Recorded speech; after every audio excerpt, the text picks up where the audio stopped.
মোৰ 2 মিনিট আগত ওলাই আহিছে বাবা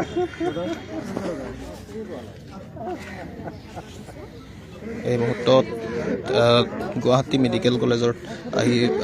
কংগ্ৰেছ নেতা জাকিৰ হুছেইন চিকদাৰ আহি উপস্থিত হৈছে আৰু আত্মীয়ৰ লগত তেখেতে কথা বতৰা পাতিছে এই মুহূৰ্তত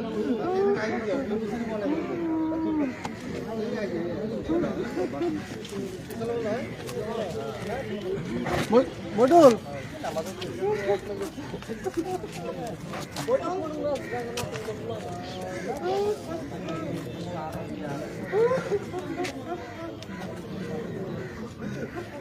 সব 2 মিনিট আগে চলে এসেছে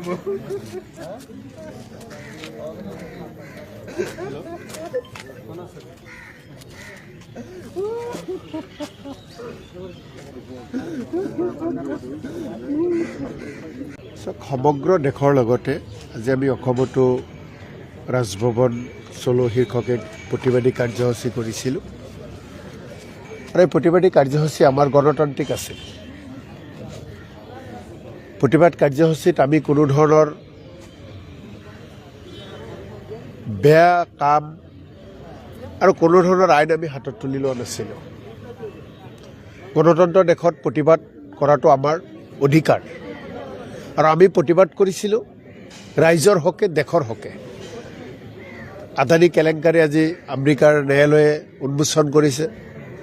আমেৰিকাৰ ন্যায়ালয়ে আদানীক কেলেংকাৰী কৰা বুলি কৈছে তাৰ বিষয়ে আমাৰ দেশৰ চৰকাৰে দেশৰ প্ৰধানমন্ত্ৰী কোনো ব্যৱস্থা নলয় মণিপুৰ আজি জ্বলি আছে কেন্দ্ৰীয় চৰকাৰ দেশৰ প্ৰধানমন্ত্ৰী নৰেন্দ্ৰ মোদীৰ কোনো ধৰণৰ কাণসাৰ নাই স্মাৰ্ট মিটাৰে জ্বলাকলা খুৱাইছে সমগ্ৰ অসমৰ ৰাইজক আমি কিমান কৈছোঁ স্মাৰ্ট মিটাৰ বন্ধ কৰক এই তিনিটা ইস্যুলৈ গণতান্ত্ৰিক প্ৰতিবাদী কাৰ্যসূচী আমি ৰাজভৱনৰ আগত সাব্যস্ত কৰিছিলোঁ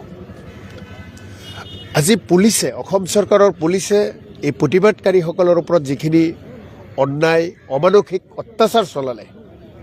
আৰু সেই অন্যায় অত্যাচাৰৰ ফলত আমাৰ এজন সৈনিক কংগ্ৰেছ দলৰ মিডুল ইছলাম নিহত হয় কোনো গণতান্ত্ৰিক প্ৰতিবাদকাৰীক পুলিচে প্ৰথমতে কি কৰিব লাগে তেওঁলোকৰ লগত কথা পাতিব লাগে মাইক যোগে ঘোষণা কৰিব লাগে লাঠিচাৰ্জ কৰিব লাগে পানী নিক্ষেপ কৰিব লাগে তাৰ পিছতে কন্দুৱা গেছ নিক্ষেপ কৰিব লাগে আৰু সেই কন্দুৱা গেছ নিক্ষেপ মানুহৰ আগত নহয় গতিকে প্ৰতিবাদকাৰীসকলক নিয়ন্ত্ৰণ কৰাৰ কাৰণে দেশৰ আইনে যি ব্যৱস্থা ৰাখিছে সেই ব্যৱস্থাৰ মাজেৰে নগৈ প্ৰতিবাদকাৰীসকলক কন্দুৱা গেছ নিক্ষেপ কৰি এজনক হত্যা কৰিলে আৰু বহু আমাৰ প্ৰতিবাদকাৰী কংগ্ৰেছ দলৰ নেতা কৰ্মীসকল বৰ্তমান উশাহ নিশাত কষ্ট পাই যন্ত্ৰণাত ছটপটাই আছে গতিকে এই মিডুল ইছলামক অসম আৰক্ষীয়ে হত্যা কৰিছে মই প্ৰথমতে মিডুল ইছলামৰ আত্মাৰ সদগতি কামনা কৰিছোঁ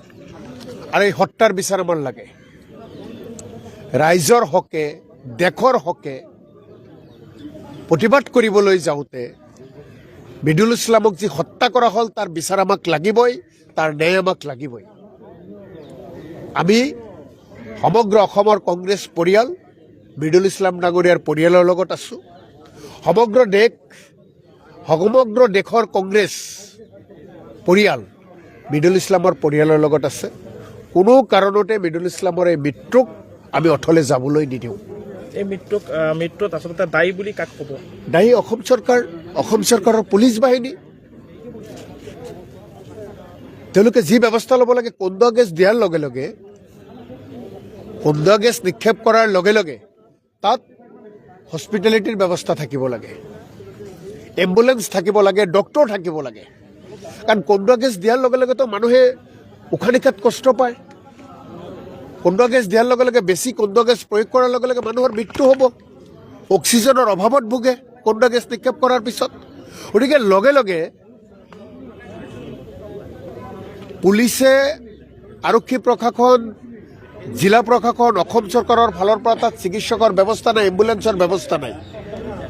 গতিকে চিকিৎসক আৰু এম্বুলেন্সৰ ব্যৱস্থা নোহোৱাকৈ কি কাৰণে কন্দুৱা গেছ নিক্ষেপ কৰিলে আৰু কন্দুৱা গেছ ক'ত নিক্ষেপ কৰিছে য'ত মানুহ থিয় হৈ আছে একেবাৰে ওচৰত গৈ তেনেকৈতো নিক্ষেপ কৰিব নোৱাৰি আগতেও বহু আন্দোলন হৈছে আগতেও বহু আন্দোলন নিয়ন্ত্ৰণ কৰাৰ কাৰণে পুলিচে বহু ব্যৱস্থা লৈছে আৰু আজি সংবাদ মাধ্যমে দেখিছে আপোনালোকে